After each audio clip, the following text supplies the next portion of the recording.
A boy kneels beside his father in a garage in Muncie, Indiana, in the spring of 1955. The father has set a 32-valve flathead on a sheet of brown butcher paper. The boy is 9. The flathead is not running. The boy is not allowed inside the house until it is. Nobody is upset. Nobody is yelling. Nobody is telling the boy he should not be there. The afternoon is long. The work is specific. The boy will remember the smell of the solvent for the rest of his life. That afternoon is doing more to build the man he will become than every organized activity scheduled in his entire childhood. And the man he will become has a problem, right now, in 2024, that he cannot solve. He does not need a phone to solve it. He needs the skills he never learned when he was 9, in garages exactly like that one, across a country that no longer exists. These are 31 things every American boy could fix before age 12 in 1955. Most men under 50 today cannot fix a single one. And number 1 is the repair that every other 30 were secretly building toward. We will get there. Subscribe before we start.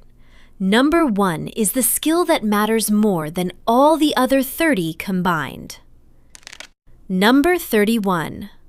A boy in Cedar Rapids, Iowa in 1954 hears a pop in the backyard and finds a flat bicycle tire on a Schwinn Suburban with a single-speed Bendix coaster brake. He walks the bike to the kitchen. He lays a rag on the linoleum. He uses a Sears Roebuck bicycle wrench from the drawer marked his. He pulls the rear wheel, pries the tire off with 2 butter knives borrowed from the silverware tray, locates the thorn in the tube by listening for the hiss under water in the porcelain sink. He patches it with a pre-cut rubber patch from a tin labeled Rima Tip Top that his father ordered from the catalog. He reinstalls the wheel. He tests the coaster brake by rolling the bike beside the house and squeezing the rear handbrake lever, which does nothing on a coaster bike, which teaches him to read the mechanism before he trusts it. He remounts the tube, overinflates to seat the bead, releases to 40 pounds, and rides the bike to the corner store for a nickel Coke before his mother knows the bike was ever down.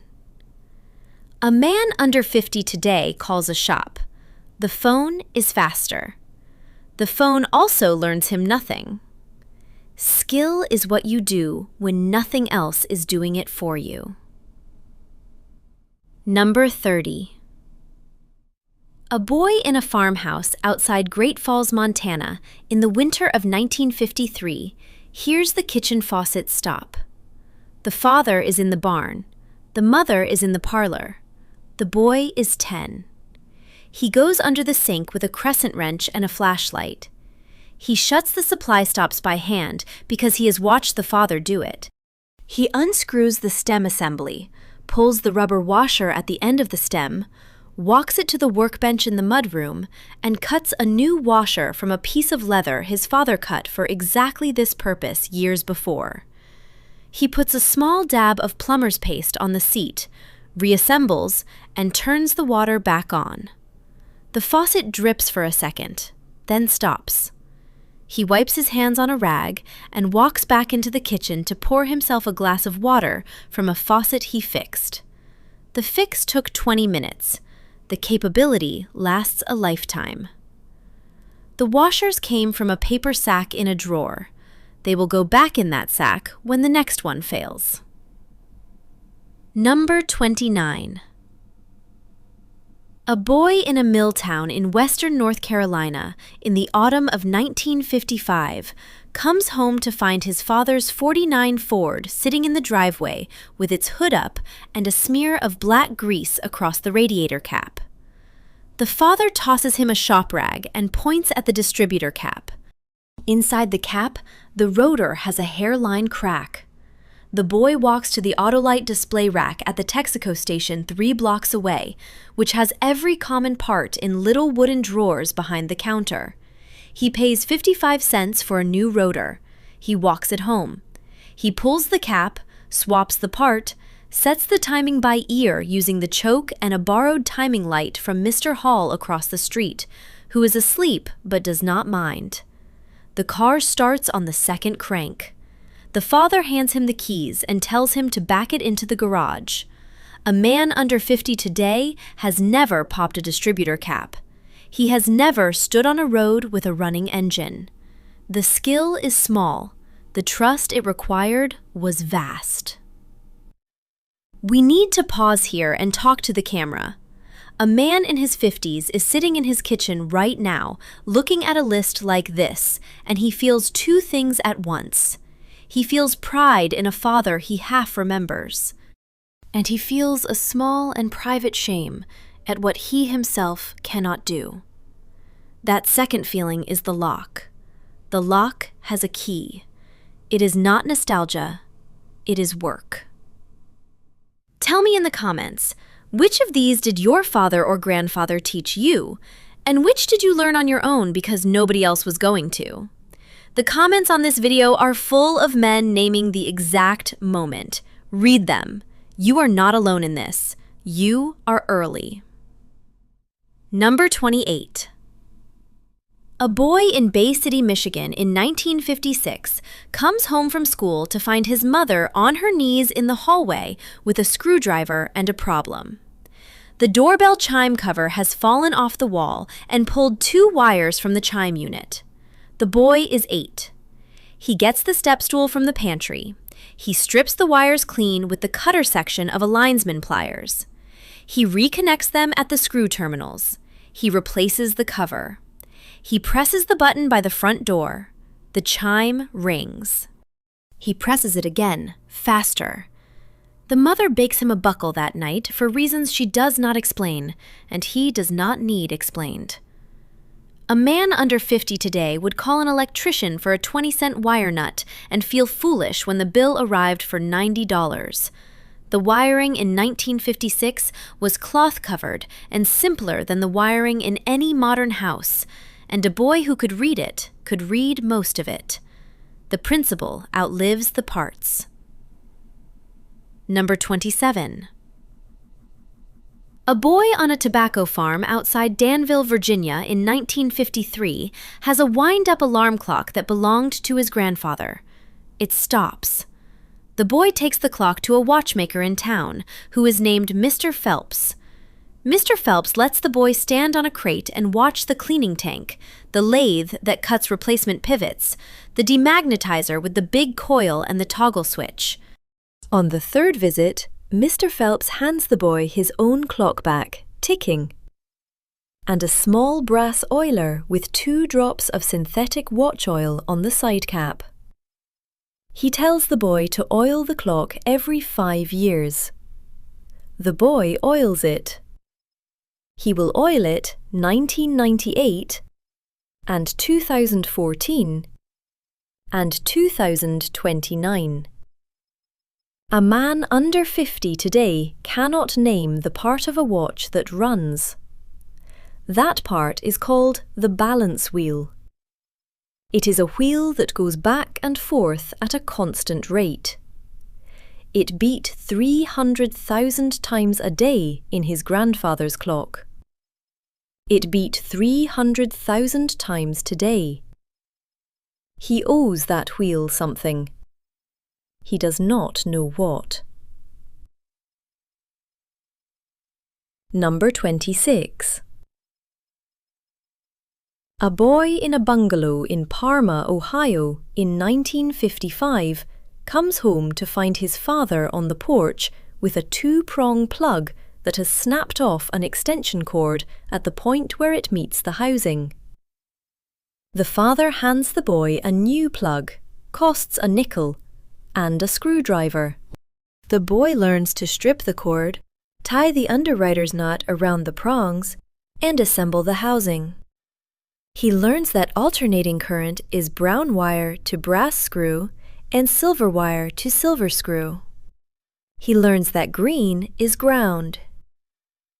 He learns the difference between a polarized cord and a non-polarized one. He learns that electricity will kill him if he touches the wrong thing in the bathtub. And he will never forget that lesson because he learned it in his father's voice. A man under 50 today treats wiring as a thing to fear and outsource. Fear is reasonable. Outsourcing is not. The house he lives in runs on 110 volts. His grandfather ran his hands in that same house with twice the danger and a tenth the fear. Number 25. A boy in rural Alabama, likely around 1958, is sent to the smokehouse by his grandfather to fetch the Sunday dinner. Inside, the hanging bulb has burnt out and the meat hook has broken loose from the crossbeam. The boy replaces the bulb. The boy ties a new length of manila rope through the hook's eye, ties a timber hitch around the beam, sets the meat back up, tests the rope by pulling with both feet off the ground. He does not eat that meat for an hour because he has walked the long way home to tell the grandfather what he did. The grandfather says nothing. The grandfather nods. The grandfather cuts the boy a slice off the end before anyone else gets any. The boy was 11. He has now received, from a man who does not speak often, the highest form of praise that exists in that house. A man under 50 today would have posted the broken hook on a forum and waited 7 days for a reply. The grandfather would have eaten the meat off a fallen beam before the reply came. The boy on the smokehouse floor. We are coming back to him in a few minutes. But not the way you think. Number 24. A boy in Trenton, New Jersey, in the winter of 1954, hears a new sound in the basement. The oil burner has started to knock. The boy is 12. He has been told the burner is not a toy. He has been told when it talks back, listen. He walks down the wooden stairs, sets his hand on the seam of the boiler, listens to the noise. He pulls the burner's service plate. He finds the nozzle, which is coked.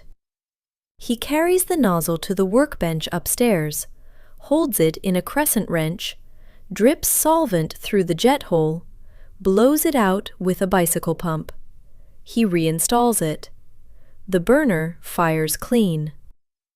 He carries the broom to the basement, sweeps the soot he created, puts the tools back. His father finds out a year later. A man under 50 today cannot find the circuit breaker for his furnace, and the furnace is a quiet system designed by people who wanted it invisible. The boy's furnace in 1954 was a visible system designed by people who wanted the boy to understand it. That is not an accident. That is a choice. Number 23. A boy in a rental apartment in the Bronx in 1953 is in charge of the radiator by the dining room window. Steam heat. The radiator clanks when it heats and whistles when it cools. The boy knows the valve at one end is the supply, and the valve at the other end is the air bleed. He knows that knocking means the condensate is trapped.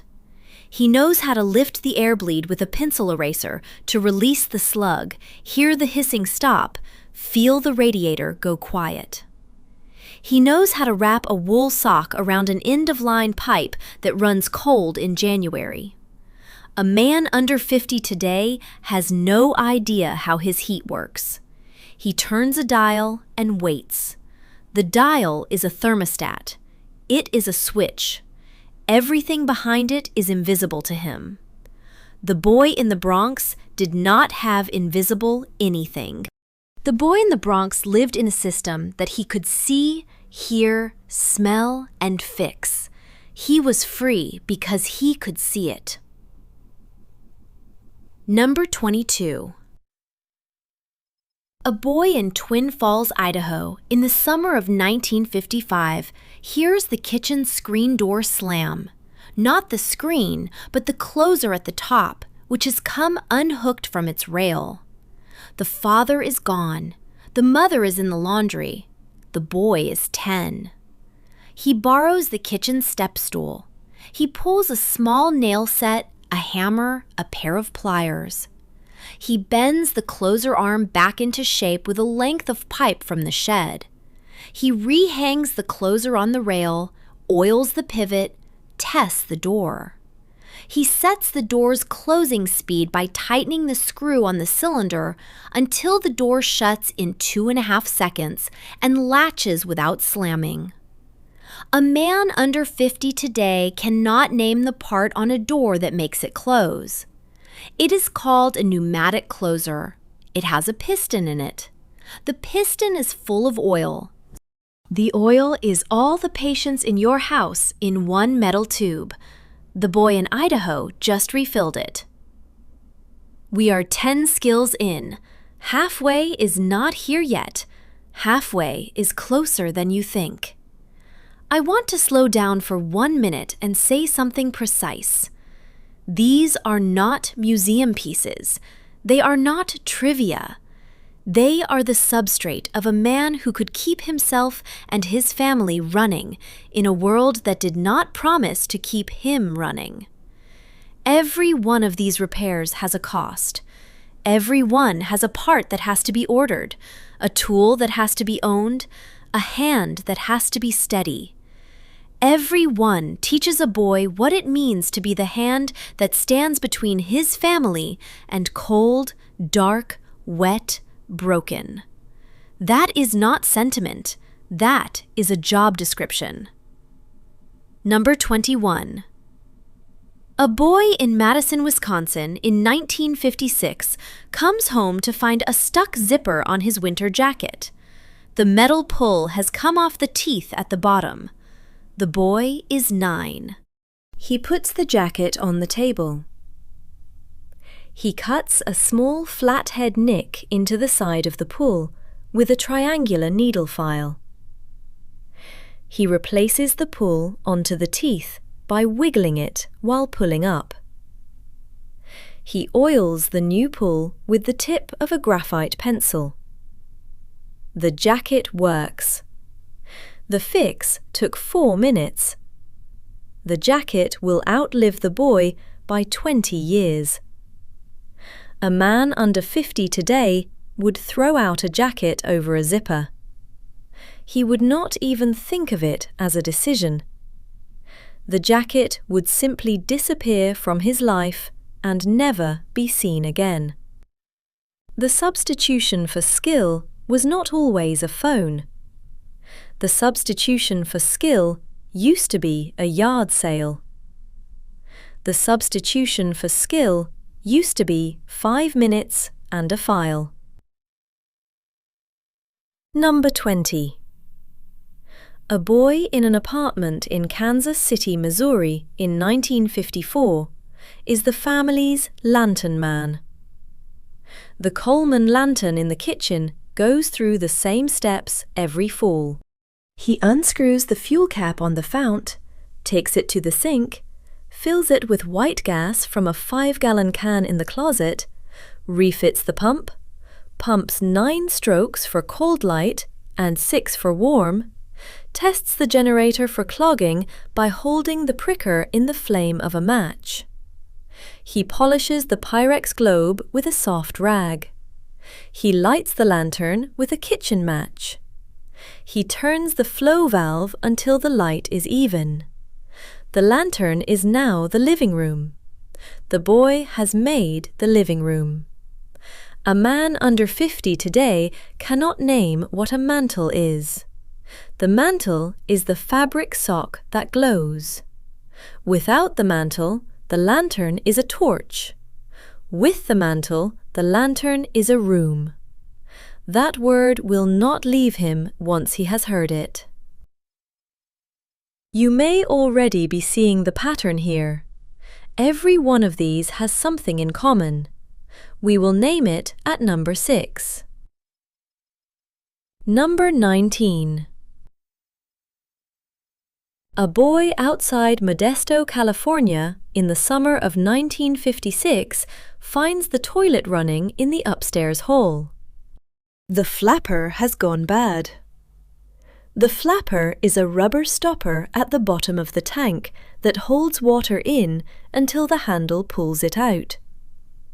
The boy is 11. He walks to the A&P on the corner, where the hardware aisle has flappers in 3 sizes in a cigar box behind Mr. Ackerman. Mr. Ackerman hands him a flapper for 40 cents and asks him what kind of toilet. The boy does not know. Mr. Ackerman walks him through the question. The boy chooses the right one.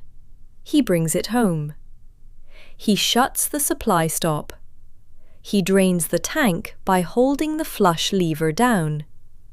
He unsnaps the chain from the old flapper, snaps it to the new one. He turns the supply back on. He tests the flush. He adjusts the float. The water at the bottom of the world, the water that the boy's father pays for every month to a man who comes to read it, that water is now back in his own hands. A man under 50 today cannot name a flapper. A flapper is a cheap piece of rubber that decides whether his house has water in the bowl or a bill at the end of the month. The boy at the A&P just bought back a third of his father's water bill with a coin and a 10-minute job. Number 18. A boy in Portland, Maine, in the spring of 1956, watches the Iceman bring the block to the chest in the back porch. The chest is leaking at the seam. The boy is 12. He goes to the Five and Dime and buys a tube of Plumber's rubber cement for 35 cents. He cleans the seam with a stiff brush and a rag, applies 2 coats of cement with a wooden paddle, lets each coat flash off. He fills the chest with a bucket from the kitchen tap. The seam holds. He refills the chest and waits for the next block. The ice will not last as long in that chest. The Iceman will not be coming for many more years. The chest is still in the back porch of the house in 2024, full of garden gloves, still holding the line. A man under 50 today owns a chest he did not patch and could not patch. The chest could outlast him if he learned what to put on the seam. He has not learned what to put on the seam. He does not know who the Iceman was.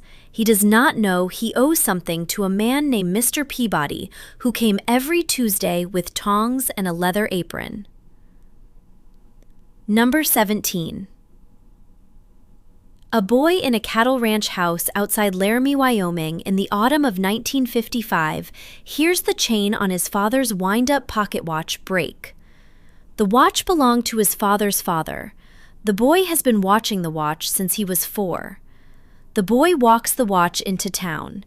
He finds a jeweler named Mr. Larson, who is old and bends close to the loop.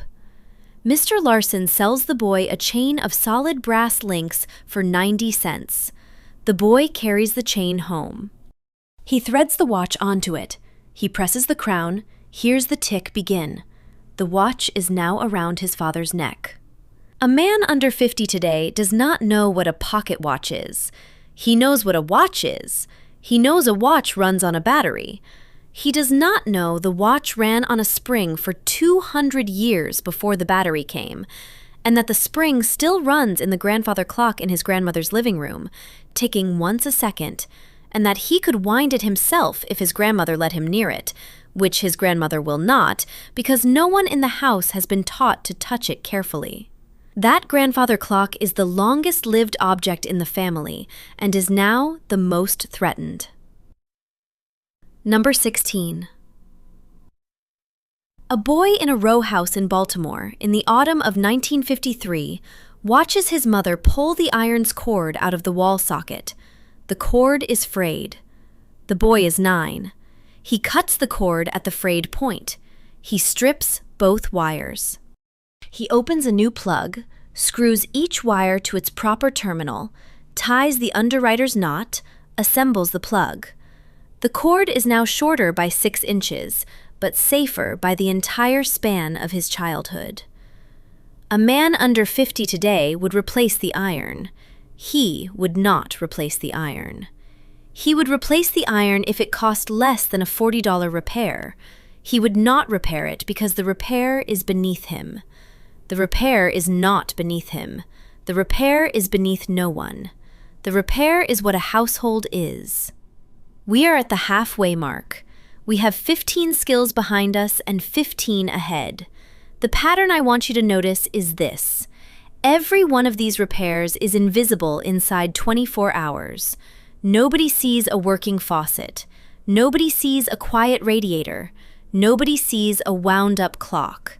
The man who fixes these things is celebrated for 1 minute by the people in his home and forgotten the moment the family walks past the patch. That is the work of being a man. That is what it has always been. The work has never been applauded. The work has always been necessary. The country ran on it for 100 years. The country stopped running when the work stopped. Number 15. A boy in Hattiesburg, Mississippi in 1956 has been handed the kitchen junk drawer. There is a loose can opener, a pair of scissors whose nut has fallen off, a knife with a broken tip. The boy is 10. He has inherited from his grandfather a tin of old parts and a small bench grinder in the shed. He resharpens the can opener's cutting wheel by holding it against the grinder, taking the burr down, resetting the angle. He retips the knife on a coarse stone. He reassembles the scissors by rethreading the pivot, setting the nut, oiling both sides with 1 drop of sewing machine oil. The junk drawer has been restored to a junk drawer. The boy has been restored to the bench grinder. A man under 50 today throws out what does not work. Throwing out what does not work is how a man explains his life to himself. I do not maintain, I replace. The replacing is what the culture teaches. The maintaining is what the country was. Replacing is expensive. Maintaining was free for anyone with a hand. Number 14. A boy in Schenectady, New York in the winter of 1954 has lost a tooth. He finds it under the bed. He keeps it for the night. The next morning he goes to work on his toy train layout. A transformer has burned out and his father has brought home a replacement from the electrical maintenance shop at General Electric, where he is an electrician. The boy gets the replaced transformer installed. He also gets the dead one on the bench. He opens the transformer case. He learns that the failure is a single burnt spot in the primary winding, where the magnet wire has overheated. He learns the principle. A transformer is 2 coils with a shared iron core. He learns that an electrician's son in 1954 knows more about AC current at 11 than most college graduates know at 21 today. A man under 50 today could not open a wall wart if he tried. The boy in Schenectady just opened one of the most dangerous objects in his father's house, with a screwdriver and a steady hand and an absence of fear. And that is the whole point. The boy was not fearless. The boy was trusted. Number 13. A boy in a duplex in Akron, Ohio in the autumn of 1955 is in charge of the screen in the back porch. The screen has torn where the door slammed. The boy is 10. He cuts a patch from a roll of aluminum screen cloth in the cellar, 1/2 inch larger on every side. He unravels the wires around the tear with the tip of an awl, leaving a flat edge. He lays the patch over the hole. He presses a small wooden tool called a screen roller around the edge to seat the patch into the spline groove at the perimeter. He trims the excess with a knife. The screen is whole. A man under 50 today pays $125 to have a screen door screen replaced. The cost is not absurd. The absurdity is in never learning the screen roller exists. The screen roller is a plastic handle with a convex wheel at one end and a concave wheel at the other. The boy in Akron has now repaired a screen, a seat cushion, a lampshade, a picture frame, and a fishing creel, all with the same tool, all in one afternoon. He did not know these were 5 skills. He knew they were one tool. Number 12. A boy in the small town of Mount Olive, North Carolina, in the spring of 1956, has a ball glove that has lost its shape. The pocket has gone soft. The lacing has come loose in the web. The boy is 10. He borrows his grandfather's ball-peen hammer and a small block of wood. He sets the glove on the block and pounds the pocket back into a leather cup, working in small circles, wetting the leather from a coffee can as he goes, holding the shape until it dries. He relaces the web with rawhide thongs he has cut from a strip his grandfather keeps in the kitchen junk drawer. He swings the glove at a pillow for an hour to break it in. He is ready for the spring pickup game on Saturday. A man under 50 today has never set a pocket. He does not know that the pocket of a glove is not made, but built, with water, with a hammer, with a block of wood, with time. The principle is general. The principle covers every other object in the man's life. The principle is that nothing is ever finished. The principle is that he is always half done.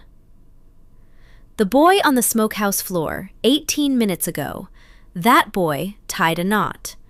The smokehouse door has come back to us now. We are not done with it.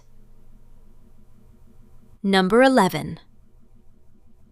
A boy in the small town of Breckenridge, Minnesota, in the autumn of 1956, has been sent to the back porch by his mother to air out a wool blanket.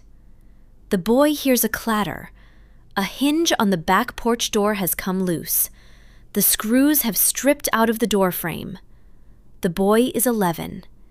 He takes a flat wooden matchstick, breaks it in half, and stuffs both halves into the screw hole with a drop of carpenter's glue. He lets the matchstick set for 20 minutes. He reinserts the screw. He tightens the hinge. The door hangs straight. The boy has just performed the most common household repair in America and has performed it invisibly, in a coat pocket's worth of glue and 2 half matchsticks, in a language he learned from his grandfather and will teach his own son. A man under 50 today pays for a hinge repair and never learns the matchstick trick. The matchstick trick is the entire country in 3 inches of wood. The matchstick trick is the difference between a man who can fix his house and a man who lives inside someone else's house. The matchstick trick was passed hand to hand. It is no longer being passed. The trick is still good. The hand that knew it has retired. Number 10. A boy in a tenant house outside Decatur, Illinois, in the summer of 1955 has been given the job of oiling the kitchen linoleum.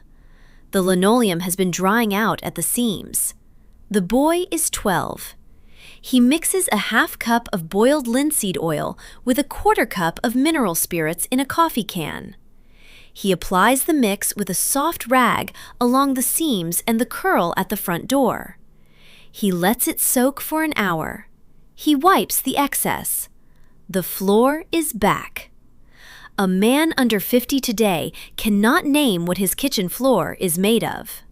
The man does not know that the floor in his house, if his house is old enough, is linoleum, and that linoleum has a finish called linseed oil, and that linseed oil is what protects it, and that the linseed oil was just renewed by a 12-year-old in a coffee can. The floor the man stands on when he makes coffee in 2024 was originally maintained by a boy his age, who is now a father in his 80s, who cannot tell you how he knows what he knows, because the hands kept it for him. The hands kept most of it for the boy in Decatur. Number 9.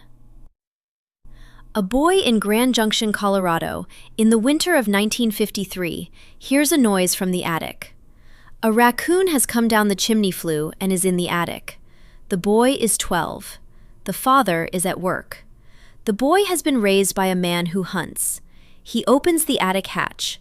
He takes a flour sack, a chunk of bologna from the kitchen, and a length of baling wire from the back porch. He opens the chimney cleanout door at the base of the flue. He sets the bologna at the back of the firebox on a flat board. He rigs the baling wire into a slip loop and ties the sack open behind the bologna. He leaves the attic hatch cracked. He waits with a broom. The raccoon comes down the flue, finds the bologna, takes it. The boy pulls the wire, pulls the sack tight around the raccoon's neck, and herds it into a galvanized wash tub with a stiff piece of plywood cut to size. He carries the tub outside. He walks the raccoon 2 miles in the tub to a creek at the edge of the neighbor's pasture, sets it free, and walks home. A man under 50 today would call animal control. He would wait 2 days. He would pay $150. He would learn nothing. He would have a city worker who knows nothing about wildlife solve a problem with a tool that the man himself did not own. The boy in Grand Junction just owned the entire problem. Owning the problem is the form of capital the country used to mint. Number 8. A boy in a Cape Cod in Worcester, Massachusetts in the autumn of 1955 has been given a heavy glass lampshade that has cracked across the globe. The boy is 12. He has watched his grandfather repair a glass shade once. He sets the broken shade on a piece of wool felt on the workbench. He mixes a small amount of clear epoxy in a tin lid, follows the ratio. He tapes the halves back together with masking tape across the crack. He applies the epoxy from the inside, working it into the seam with a wooden toothpick. He lets it set. He tapes the seam with a single strip of glass cloth tape across the outer surface. He sets the shade back on the lamp. A man under 50 today would throw out the shade. The boy in Worcester has just repaired an object in his grandmother's house, an object his grandmother will look at for 15 more years, an object he will inherit, and that he will one day hand to his son, who will hand it to his son, who will see the seam and hear the story. The seam is the story. The seam is the man. Nothing in any man's house is unbroken. Everything in his house is mended. He does not know this. He should. I want to stop the camera for a moment and say what is true. The boy who learned these things in 1955 is 78 years old this morning. He is alive in every state. He will not teach his grandson any of what we have just described. The grandson will not be in the garage. The grandson will be in the den, looking at a screen, waiting for a man with a truck to come solve a problem the grandfather could solve in 20 minutes with a crescent wrench, a piece of leather, and a leather man from whom he learned what a crescent wrench is, and from whom that man learned from his father in 1906, who learned it from a boy in 1872, who learned it from a man who lived through the Civil War, and who probably did not use a crescent wrench because it had not been invented, but who used the same hand on the same kind of problem for exactly the same reason, because a man is the hand between his family and the cold. That is the pattern. Every one of these is a man's hand between his family and the cold. We named the pattern at number 6. Number 7. A boy outside Corsicana, Texas, in the autumn of 1956 is the family fence man. The fence is a 5-strand barbed wire around the back pasture. One post has rotted at the soil line. The boy is 13. He has been taught the post hole digger, the tamping bar, the slick. He digs a new hole 3 feet deep, 2 feet from the failed post. He cuts a creosote-treated 7-foot post from a pile his father bought from the Southern Yellow Pine Mill on the highway for 30 cents each. He sets the post. He wraps the barbed wire to the new post using a smooth wire hand, twisting the wire with a set of fencing pliers. He cuts the old post off at the soil line with a hatchet, leaving the stump in place. He tamped the new post with the bar and tested it with his full weight. A man under 50 today has never seen a fencing plier. He has never seen a tamper. He has never heard the term creosote. The fence in the man's house, if his house sits on a 1/4 acre, was built by a man who did have a fencing plier, and who did dig a post hole, and who did set a post by hand. And that man is still in the cemetery behind the house, and the fence is still standing. And the man's grandson is now paying a fence company $600 to reset what his grandfather put in by hand for 30 cents in an hour. Number 6. A boy in a tar paper shack outside Lake Providence, Louisiana, in the winter of 1954, has been trusted by his mother with the front porch light. The boy is 11. The fixture has gone dark.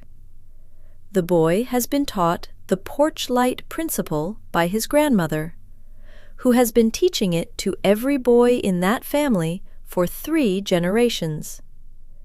The principle is this: lights fail at the fixture, the switch, the fuse, or the wire.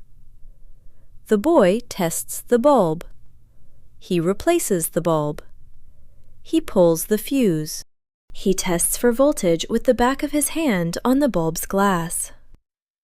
He opens the switch box, finds the contact burnt, pulls the switch out of the wall, replaces it with a new switch from a cigar box behind the A&P counter. He reinstalls. He tests. The light comes on.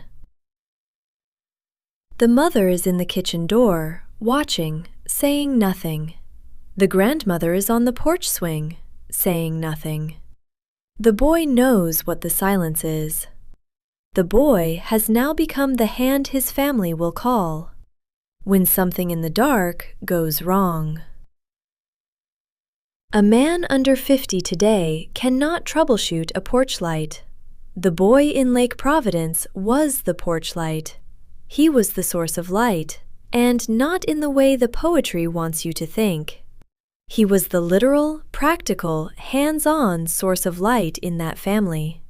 The country was that kind of lit. The country is now a different kind of dark. The boy's grandmother 3 minutes ago was silent. The silence in that house was not empty. The silence in that house was full. The silence in that house was the loudest sound the boy has ever heard. And the boy heard it 10,000 times before he was 11. He will hear it once more in his life, when his own grandchild finds the porch light has gone dark, and the grandchild walks to the breaker box and does not know which one to flip. The boy who never heard the silence does not know how to flip a breaker.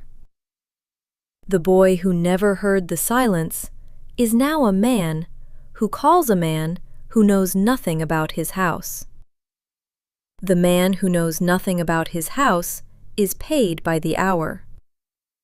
The man who knows nothing about his house does not know his house. The man who knows nothing about his house does not know himself. Number 5. A boy on a wheat farm outside Great Bend, Kansas, in the summer of 1956, has been handed his father's cast-iron skillet for a routine task. The skillet is heavy. The skillet has 40 years of black seasoning on it, baked on by his grandmother before that, and by her mother before that. The handle has worked loose. The boy is 13. He has been taught the cast-iron principle by a man he loves more than anyone alive. The principle is, cast iron is kept by lard. The boy cleans the skillet with a paper towel after every use, never with water unless the skillet is in danger.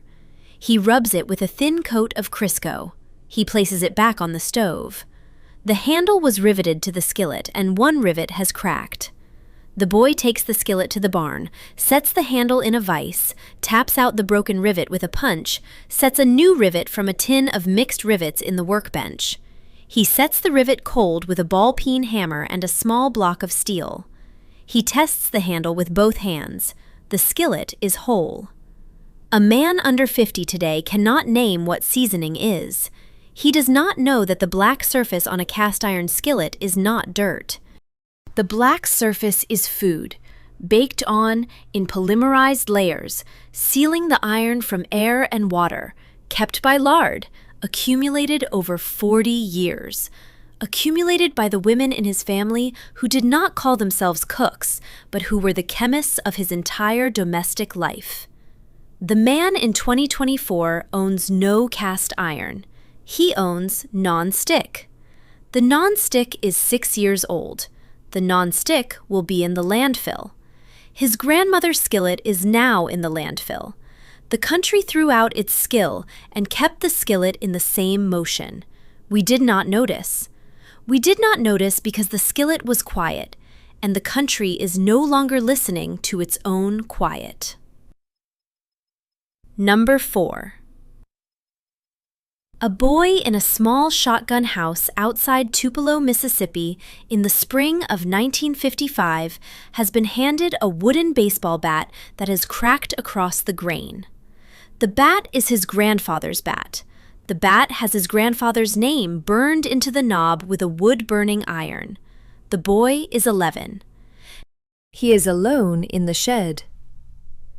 He has been taught how to read wood. He has been taught the difference between a crack and a split. The bat has a crack. The boy mixes a small amount of hide glue in a tin lid.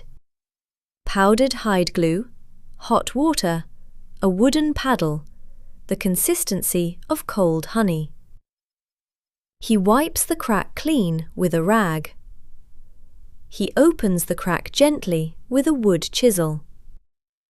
He forces the glue into the crack with the chisel, working it along the entire length. He closes the crack by hand. He wraps the bat with a tight spiral of waxed string, beginning at the crack and extending 3 inches on either side. He lets it cure for 72 hours. He unwraps the bat on a Sunday afternoon. He touches the seam. The seam is barely visible. He touches the burned name. He whispers something to the bat that he will not repeat to anyone for the rest of his life. A man under 50 today would throw out the bat. The man does not know what hide glue is. Hide glue is reversible. Hide glue is reversible. That is its principle, and the principle is general. The principle is that nothing is permanent, that everything can be undone, that maintenance is the great democracy of things. Hide glue can be softened with heat and water. The wood can be separated, cleaned, re-glued. The principle is that everything can be mended, that nothing is finished, that every object in a man's house is in a long conversation with the man's hands, and that the conversation is the man. The conversation is the country. The conversation has been broken off in 2024. The most expensive sentence in the English language is that it has not. Number 3. A boy in a duplex in Milwaukee, Wisconsin, in the autumn of 1956, hears a sound from the kitchen. The refrigerator has started to run constant. The boy is 12. He has been taught by an uncle who is a refrigeration tech. The principle is, a refrigerator fails at the door gasket, the condenser coils, the defrost timer, or the compressor.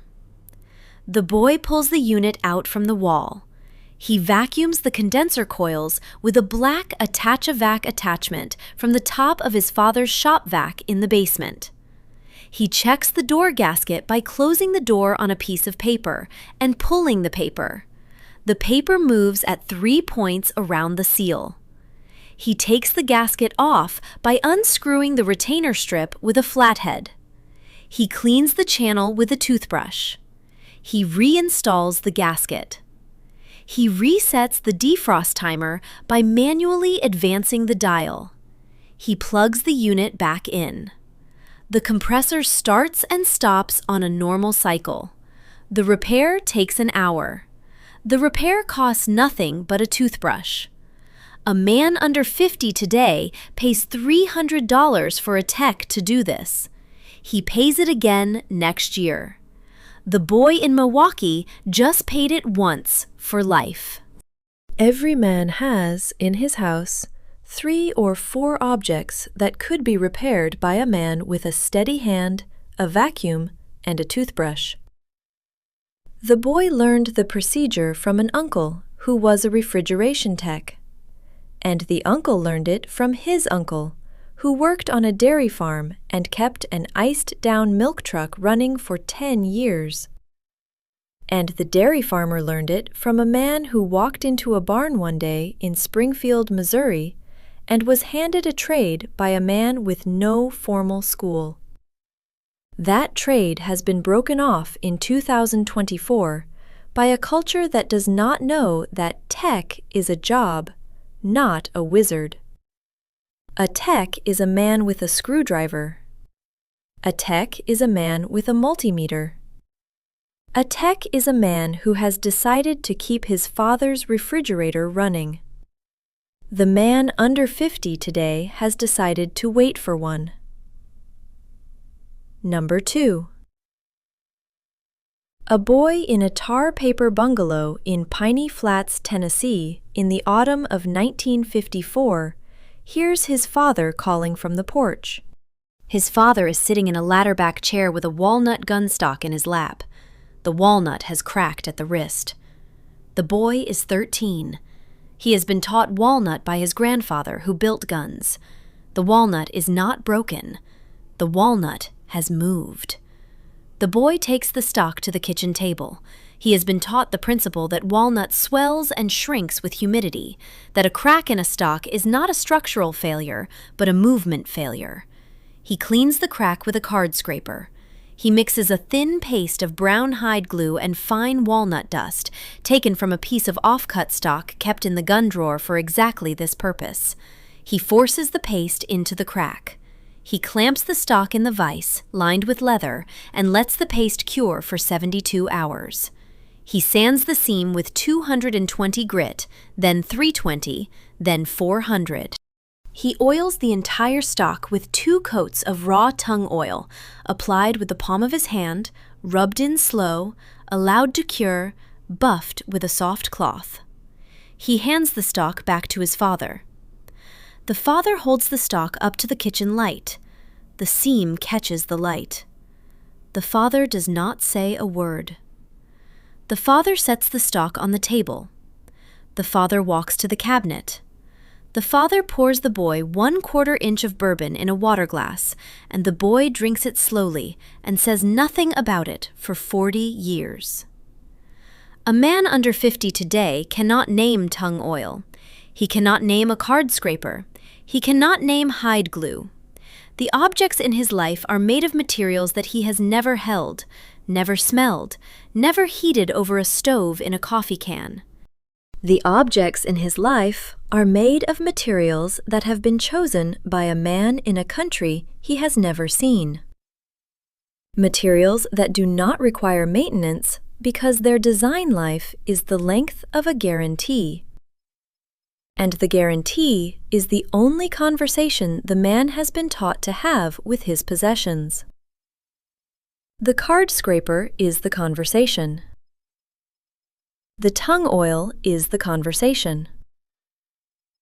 The hide glue is the conversation. The bourbon in the glass is the conversation.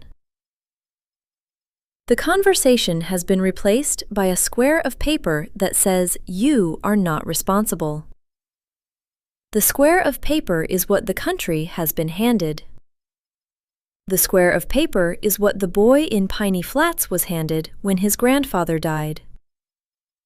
The square of paper fit in his pocket. The square of paper replaced a piece of walnut.